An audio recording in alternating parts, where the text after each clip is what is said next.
सामाजिक क्रांति के पितामह महात्मा ज्योतिबा राव फुले, आरक्षण के जनक राजश्री छत्रपति साहू जी महाराज, आदिवासी क्रांतिवीर बिरसा मुंडा और जिनका आज हम परिनिर्वाण दिवस मना रहे हैं डॉक्टर बाबा साहब अम्बेडकर। बाबा साहब के बाद बाबा साहब के मिशन को घर घर तक पहुंचाने वाले राष्ट्र नायक मान्यवर साहब कांशीराम जी के चरणों में कोटि कोटि नमन करते हुए आज के कार्यक्रम के मुख्य अतिथि सम्माननीय इंजीनियर महेंद्र जी, प्रभारी सिवनी, कार्यक्रम के विशेष अतिथि सम्माननीय BL कुमरे साहब, सम्माननीय लाल सिंह नंदौरे जी जिलाध्यक्ष BSP सिवनी, सम्माननीय प्रेमचंद साहू जी, सम्माननीय मुन्ना चौधरी जी और आज इस कार्यक्रम में जिले भर से उपस्थित सम्माननीय बहुजन समाज पार्टी के कर्मठ कार्यकर्ता साथियों, माताओं, बहनों, आज हम डॉक्टर बाबा साहब अम्बेडकर का परिनिर्वाण दिवस मना रहे हैं 66वां। आज ही के दिन डॉक्टर बाबा साहब अम्बेडकर हमारे बीच से हमेशा के लिए चली गई। ये बड़े दुख का भी दिन है, लेकिन साथियों परिनिर्वाण दिवस खास लोगों का मनाया जाता है क्योंकि जीवन और मरण तो जो है वो आम आदमी के जीवन में भी है, लेकिन बाबा साहब एक ऐसे व्यक्ति हैं जिन्होंने भारत देश के अंदर पिछड़ा वर्ग, अनुसूचित जाति जनजाति वर्ग के लोगों के लिए वो काम किया जिससे वो 5000 साल से वंचित थे। नारियों के मुक्तिदाता के रूप में डॉक्टर बाबा साहब अम्बेडकर को जाना जाता है। मजदूरों के लिए डॉक्टर बाबा साहब ने आंदोलन चलाया, शिक्षा के क्षेत्र में बाबा साहब ने आंदोलन चलाया और ये सारी चीज़ों को कानून के माध्यम से डॉक्टर बाबा साहब अम्बेडकर ने हम तक पहुंचाने का काम किया, जिसके कारण हमारा जो समाज है फिर पढ़ लिख करके जब आगे बढ़ा और आगे बढ़ने के कारण फिर साथियों हम झोपड़ी में रहने वाले लोग आज पक्के मकानों में भी रहने लगे, बैलगाड़ी में चलने वाले लोग आज हम कार में भी चलने लगे और राजनीति में जहां हमारा कोई स्थान ही नहीं था, मान्यवर साहब कांशीराम जी ने बाबा साहब के बताए हुए मार्ग पर चल करके आज हमें ये प्लेटफॉर्म दिया है, जिसके कारण आज हम लोग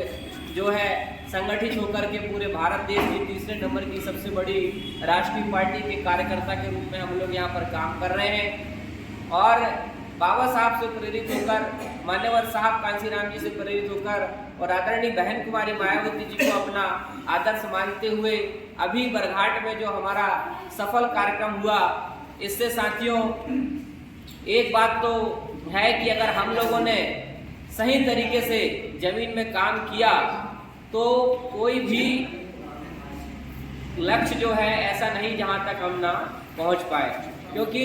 किसी को भी उम्मीद नहीं थी कि सिवनी जिले में इतना बड़ा और विशाल कार्यक्रम संपन्न हो सकता है। लेकिन रात दिन कार्यकर्ताओं ने एक मेहनत करके जो है वो इतनी बड़ी भीड़ जुटाई। अब साथियों इस भीड़ को जो है हमें जागरूक भी करना है और जागरूक करके फिर जो है इस भीड़ को वोट में परिवर्तित भी करना है, क्योंकि भीड़ तो हमने जुटा लिए, लेकिन अगर ये भीड़ कैडराइज नहीं होगी, ये भीड़ अगर फुले, साहू, अम्बेडकर और बिरसा मुंडा के आंदोलन से प्रेरित नहीं होगी तो साथियों ये भीड़ हो सकती है। इसलिए हमें जिन लोगों को हमने लेकर के गए हैं उन लोगों तक जो है अब हमें कल से ही फटाफट इन जहाँ से लोग गए हैं उन गाँव में जाकर के कैडर कैंप चालू करना है, क्योंकि कैडर ही हमारे पास एक ऐसा माध्यम है जिससे हम लोगों को ऊर्जावान बना सकते हैं फुले, साहू, अम्बेडकर के विचारों से, क्योंकि हमारे पास इसके अलावा कोई दूसरी ऊर्जा नहीं है। क्योंकि दूसरे दलों के लोग क्या बहुत सारी चीज़ें, झूठे वादे, लुभावने वादे और बहुत सारी बातें बता करके जो है लोगों को जोड़ते हैं, लेकिन हम जिस आंदोलन में काम करते हैं उस आंदोलन में जो है वो सच के आधार पर और महापुरुषों के आंदोलन के आधार पर ही हम लोगों को जोड़ते हैं। तो साथियों आज हम लोग बाबा साहब अम्बेडकर के परिनिर्वाण दिवस के अवसर पर यहाँ से संकल्पित होकर के निकले कि हम लोग जो है वो कल से गांव-गांव में जा कर के कैडर कैंप चालू करवाएं और संख्या कम ज़्यादा हो सकती है, 20 लोग, 25 लोग, 50 लोग भी बैठे, लेकिन यही एकमात्र तरीका है और इस तरीके से ही जिस तरीके से हम लोगों ने कार्यक्रम को सफल किया है हमको वोट में तब्दील करने के लिए जो है वो अब आगे सिर्फ और सिर्फ कैडर कराने पर ही ध्यान देना है। और यही फिर सच्ची श्रद्धांजलि होगी डॉक्टर बाबा साहब अम्बेडकर को, क्योंकि आज परिनिर्वाण दिवस है। देश भर में परिनिर्वाण दिवस मनाया जा रहा है। जो लोग कभी 365 दिन घर से नहीं निकलते वो लोग भी आज निकल जाते हैं कि चलो भाई आज बाबा साहब का परिनिर्वाण दिवस है। लेकिन हम लोग जो आज निकले हैं, हम लोग तो चूंकि साल भर काम करने वाले कार्यकर्ता हैं, तो हम लोगों को बाबा साहब अम्बेडकर के सपनों को साकार करने के लिए जो बाबा साहब कहते थे कि ऐ मेरे बहुजन समाज के लोगों, सत्ता के उस मंदिर पर कब्जा करो जहां से सबके भाग्य बनते और बिगड़ते हैं। तो चूंकि हमें बाबा साहब की इस लाइन को ध्यान रखते हुए काम करना है और जिस विधानसभा में भी हम काम करें, चूंकि पिछड़ा वर्ग के अंतर्गत मैंने देखा हूं कि विश्वकर्मा समाज जो है वो सब बहुत कम है हमारे जिले में, धोबी हमारे जिले में बहुत कम है और साहू समाज के लोग भी हमारे जिले में बहुत कम है। तो जो छोटी छोटी अन्य पिछड़ा वर्ग की जातियां हैं जिनका कोई मान सम्मान कांग्रेस बीजेपी में नहीं है, अगर हम इन जातियों को संगठित करने में